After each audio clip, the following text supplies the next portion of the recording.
Hello everyone, నేను doctor Sandhya Deepika Oraganti, consultant fertility centre Secunderabad branch అండి.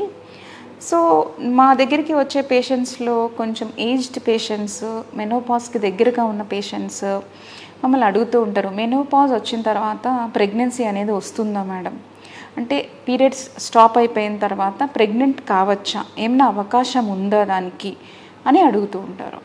So వాళ్ళందరి కోసం నేను ఈ వీడియో చేస్తున్నాను. సో మెనోపాజ్ అంటే ఏంటి అసలు? ఫస్ట్ అంటే ఒక విమెన్, మెన్స్ట్రుయేట్ అయ్యే women period at least 6 months stop అయిపోయిన తర్వాత దాన్ని మెనోపాజ్ అంటాము. ఐడియలీ 1 year స్టాప్ అయిపోయిన తర్వాత మెనోపాజ్ రీచ్ అంటాం అన్నమాట. సో ఇలా మెనోపాజ్ అటైన్ అయిపోయిన తర్వాత ప్రెగ్నెన్సీ ఎందుకు రాదు, నార్మల్గా ఎందుకు రాకపోవచ్చు అంటే ఎగ్ నంబర్, అంటే నార్మల్గా మన ఎగ్ కౌంట్ అనేది డిప్లీట్ అయిపోతూ వస్తుంది. అది కంప్లీట్గా 0 అయిపోయిన తర్వాతే మెనోపాజ్ అటైన్ చేస్తామన్నమాట. సో మన ఎగ్స్ నెంబర్ డిప్లీట్ అయిపోతుంది కాబట్టి ఎగ్ గ్రోత్ అనేది జరగదు, కాబట్టి ప్రెగ్నెన్సీ అనేది రాదన్నమాట న్యాచురల్గా. సో వీళ్ళల్లో ఏం చేస్తాము, ఒక డోనర్ ఎగ్ తీసుకుని హస్బెండ్ స్పర్మ్తో కలిపి ఎంబ్రియో ఫామ్ అయిన తర్వాత వీళ్ళ గర్భాశయంలో పెడతామన్నమాట. ఎంబ్రియో ట్రాన్స్ఫర్ అనేది చేస్తాము.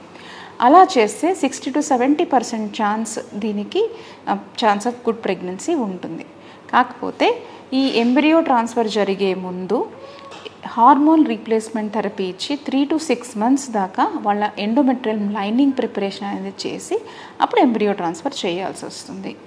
సో న్యాచురల్గా ప్రెగ్నెన్సీ రాదా మెనోపాజ్ అయిన తర్వాత అంటే వెరీ వెరీ రేర్ టైమ్స్లో ఏమవుతుంది అంటే జస్ట్ ఒక వన్ సింగిల్ ఎగ్ అనేది డెవలప్ అయ్యి రిలీజ్ అవుతుందన్నమాట.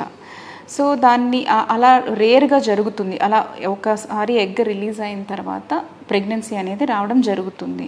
అది చాలా రేర్గా జరుగుతుంది. నార్మల్గా న్యాచురల్ ప్రెగ్నెన్సీ రీచ్ అవ్వడం అనేది ఇట్స్ వెరీ డిఫికల్ట్ అనమాట.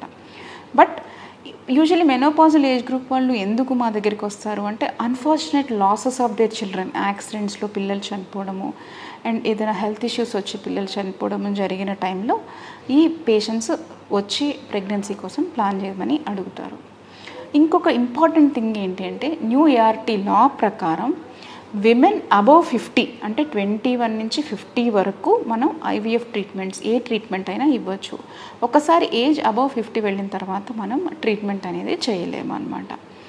And men above 55 years old వాళ్ళకి మనం IVF ట్రీట్మెంట్స్ అనేవి ఇవ్వలేము. So if anyone want to plan pregnancy, women before 50 approach అవ్వండి, మెన్ బిఫోర్ 55 years ఫర్టిలిటీ సెంటర్స్ని అప్రోచ్ అవ్వండి. Thank you.